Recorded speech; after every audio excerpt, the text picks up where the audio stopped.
fundamentada, ou seja, não há nenhum excesso. Ontem, numa das mesas aí com o Yasbeck e o Champs, né? Mas acho que vale a pena aproveitar sua presença também, sua expertise aí no direito, para falar disso, que é a questão da audiência pública, né? Da CVM. Eu queria ouvir um pouquinho de você. Qual que é a sua visão aí? Como é que você avalia essa questão que está em debate da exclusividade, da questão societária aí do agente autônomo? Então, hoje a gente sabe que a gente tem um edital de audiência pública em discussão. Isso foi apresentado em 2021, salvo engano, discutindo temas super importantes, temas que o mercado já debate, já pratica, talvez, há anos. E a CVM atendeu ao pedido do mercado para poder alterar a regulação. E, provavelmente, vai alterar a resolução CVM número 16 e a CVM número 35, que trata da agente autônomo e dos intermediários, propondo diversas mudanças, eu diria que uma mudança de 70% da regulação do agente autônomo, e vai mudar muita coisa. E existem dois pontos importantes que se destacaram e que eu queria comentar aqui com vocês hoje. O primeiro ponto é o limite societário. Hoje, para constituir uma PJ, uma sociedade de agentes autônomos, é uma sociedade simples, somente sócios com ancorde e autorização por parte da CVM podem fazer parte da PJ. E, de acordo com a minuta, a proposta de alteração, sócios não ancordes, sócios não autorizados pela CVM poderão compor o quadro societário, transformando essa sociedade simples em uma sociedade empresária. E isso, aparentemente, é muito bom. Isso é muito positivo para o mercado. Mas a gente também tem que considerar que o órgão regulador ele não libera sem colocar um custo antes. Existe um custo regulatório aí, que é um compliance efetivo, 2 diretorias e também outros critérios que o assessor vai ter que aprender a lidar. Ou seja, a regulação, para aquele que pretende mudar, vai ficar mais detalhada, fora a contratação de 2 pessoas de extrema confiança, que são os diretores de compliance, para dar conta dessa nova sociedade empresária. Este é um ponto da minuta que me chamou a atenção.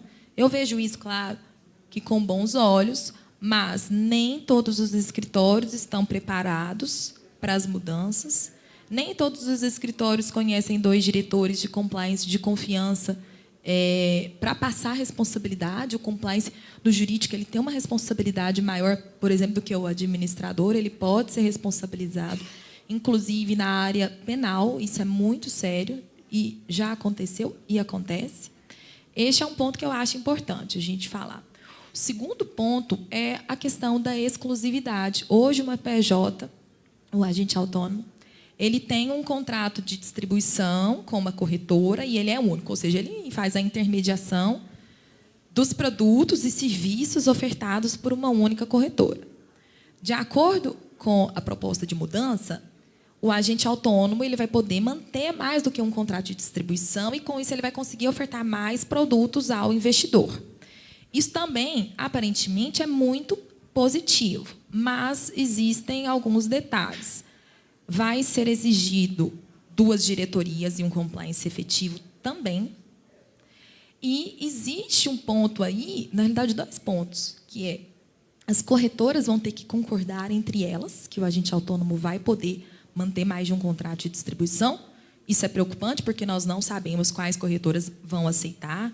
Então, é uma liberdade que ficou atribuída às corretoras, em aceitar ou não aceitar. Este é um ponto.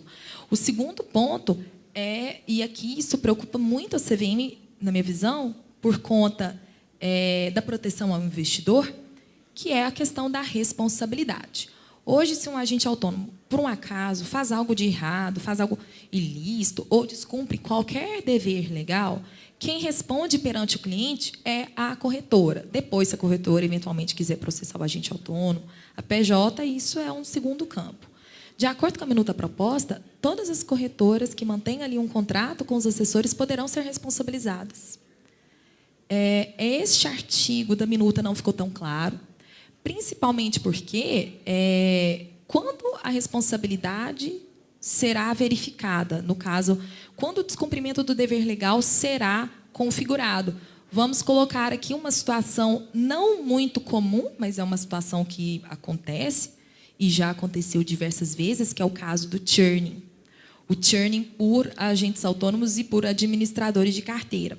O que é o churning? É uma operação fraudulenta, uma operação ilícita, em que a pessoa, o sujeito regulado, ele se aproveita ali da proximidade da conta do cliente e ele começa a operar de forma não autorizada para gerar rebates ou comissões para si.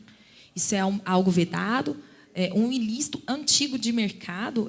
A resolução veio agora, né, a resolução CVM número 62 de 2022, mas isso existe desde que o mercado é o mercado, ou seja, as pessoas operam sem ter autorização.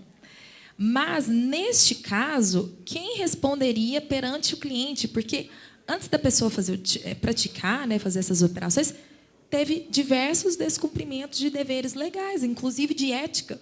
Existe um dever legal falando que o agente autônomo tem que agir com ética. Então, quando isso será apurado?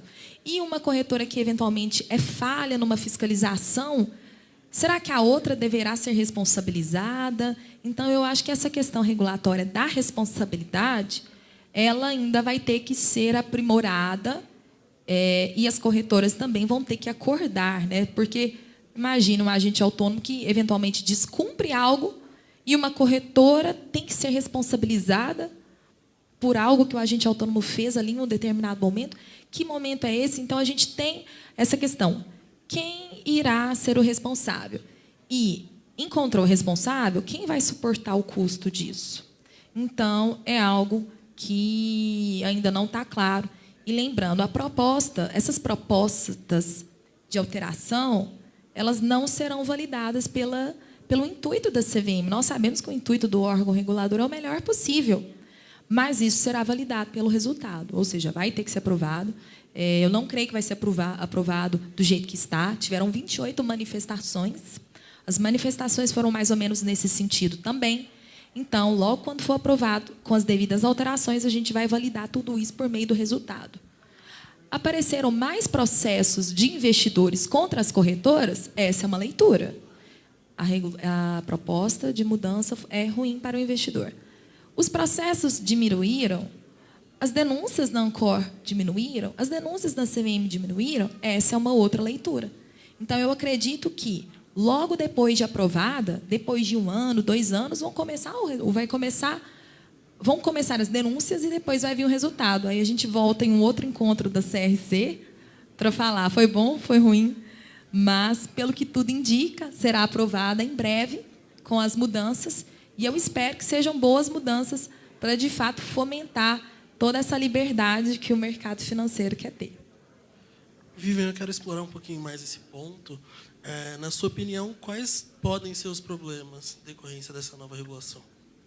Eu vejo que o principal problema é essa questão da responsabilidade. A questão da responsabilidade, quem será o responsável pelos atos do agente autônomo, e essa questão também de quais corretoras vão aprovar que o agente autônomo tenha mais de um contrato. Então, na minha visão, quem irá sair na frente são as corretoras e os escritórios já mais estruturados, que às vezes já tem um diretor de compliance. A gente sabe que essa não é a realidade de todos os escritórios.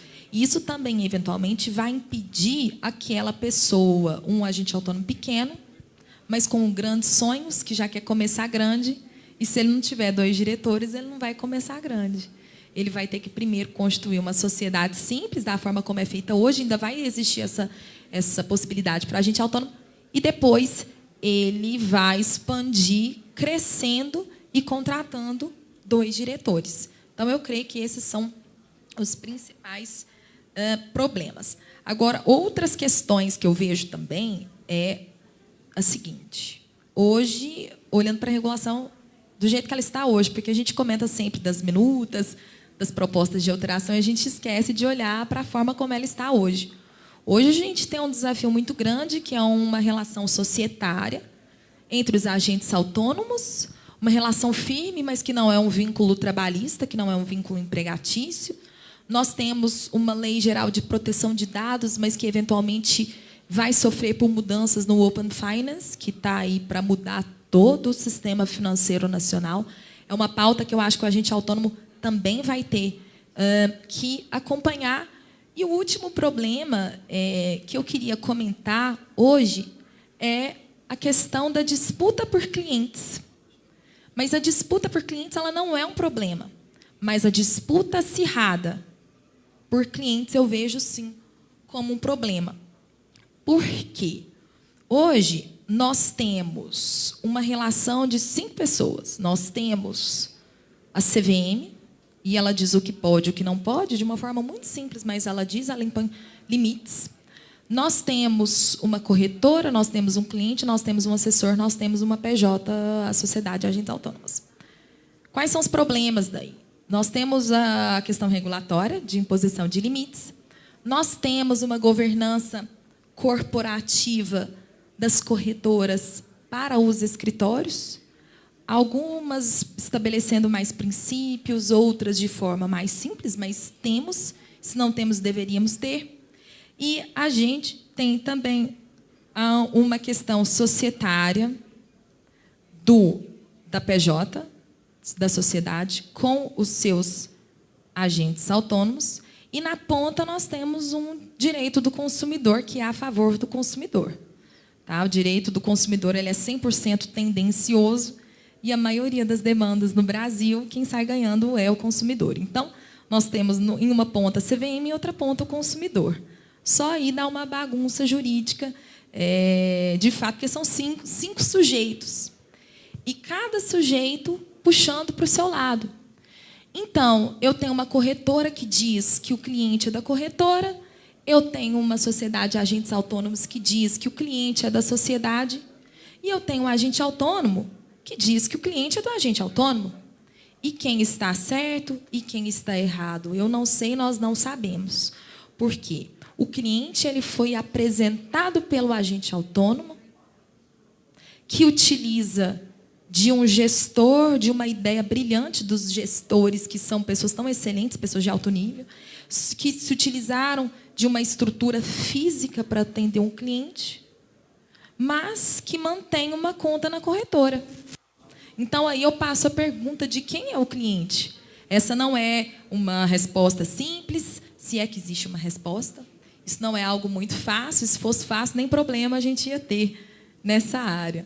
Mas eu acredito que, à medida que a regulação evoluir para responder esta questão, jurídica, regulatória e societária também, a gente vai conseguir ter mais clareza dos relacionamentos ali firmados. Relacionamento do cliente para o cliente pouco importa. Mas, juridicamente, o dinheiro está na corretora, mas a gente não pode menosprezar o esforço comercial do assessor e o esforço de gestão dos donos dos escritórios. Então, eu acredito que essa pergunta ela vai responder muita coisa no futuro. E eu acredito que, mais cedo ou mais tarde, alguém, se não a corretora, o órgão regulador, vai ter que responder essa questão. Eu acredito que isso não vai demorar muito. E, quando isso for decidido, eu espero contribuir e espero compreender bem o intuito. E eu espero que o intuito seja proteger o investidor. Com certeza, é isso que move a CVM, é isso que move todo o aparato estatal para interferir na vida das pessoas, apesar de que a gente não quer sofrer essa interferência, mas a gente sofre de forma imposta. Então, eu acho que a gente tem que entender muito bem a regulação nesse sentido, entender que ela é um mecanismo do Estado que interfere de forma indireta nas nossas atividades. Nós temos que aceitá-la, mas também questionar quando necessário. E você acha que isso vai chegar no judiciário? Já chegou de alguma forma? O judiciário, hoje, ele já enfrenta diversas questões societárias, questões trabalhistas, questões de responsabilidade civil, responsabilidade penal também. Essa questão do churning está no âmbito aí do direito criminal. Existe um direito penal econômico.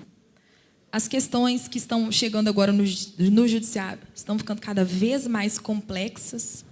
Nós, advogados, os juízes, os promotores, nós não tivemos direito do mercado financeiro. Isso nem sequer existe no Brasil, existe na Alemanha. A doutrina alemã ela aceita o direito do mercado de capitais, existe o Código do Direito do Mercado de Capitais, igual existe o Código Civil. E nós não aprendemos isso durante a faculdade. Uma outra pessoa fez uma pós-graduação nesse sentido.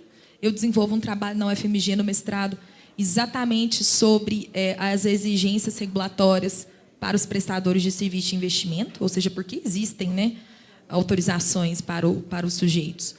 E, de fato, será enfrentado pelo judiciário. Mas aqui é uma questão. Se eu tenho uma opinião A, eu que entendo do mercado, tenho uma opinião A, e você tem uma opinião B, que também entende do mercado, nós podemos solucionar com a solução C. C não é B nem A, mas está perto. O problema é quando a gente leva isso para o juiz, ele decide Z. Ele decide algo, às vezes, muito diferente, porque ele não entende do mercado financeiro. Então, todas as vezes em que a gente leva algo para o judiciário, a gente tem que se contentar com uma decisão que, eventualmente, será falha, porque a pessoa não participou, como a gente participa, desses debates. Nós não aprendemos direito regulatório, nós não temos direito econômico nas faculdades. Então, sim, hoje vem chegando no judiciário, não é uma decisão perfeita, e para aqueles que não querem decisões tão consistentes, resolvam entre si. Resolvam nos escritórios, nas salas de negociação. Eu acho que, assim, o mercado consegue evoluir bastante para tentar fazer com que o sujeito cresça, mas ele cresça com consistência e cresça também dando o bom testemunho a todo o mercado financeiro, ao investidor também, e aproveitando esse boom das finanças, aproveitando o crescimento dessa profissão, que inclusive mudou de nome, agora não é agente autônomo, veio uma lei, salvo engano, em maio de 2022, alterando para assessor de investimentos, e foi uma lei muito boa, porque, vejamos só, o consultor presta consultoria, o analista analisa, o administrador administra, e o agente autônomo, né? Não tem um verbo. Agora a gente tem um verbo que ele assessora, né? Mas esse verbo também tem que ser olhado com detalhes, porque, na realidade, o agente autônomo ele prospecta, capta, orienta e transmite ordens. Então, o verbo assessorar ele não está 100% atrelado à atividade do agente autônomo. O que diz, o que faz o agente autônomo é a resolução CVM. E a resolução CVM até então não mudou. Ou seja, de acordo com a CVM, ainda é agente autônomo. E qual que vai ser o certo? Agente autônomo ou assessor de investimentos? Os dois estão certo. Aos fiéis da legislação, prefiram, então, assessor de investimentos. Legal, Viviane. E como você disse aí ao longo da sua fala,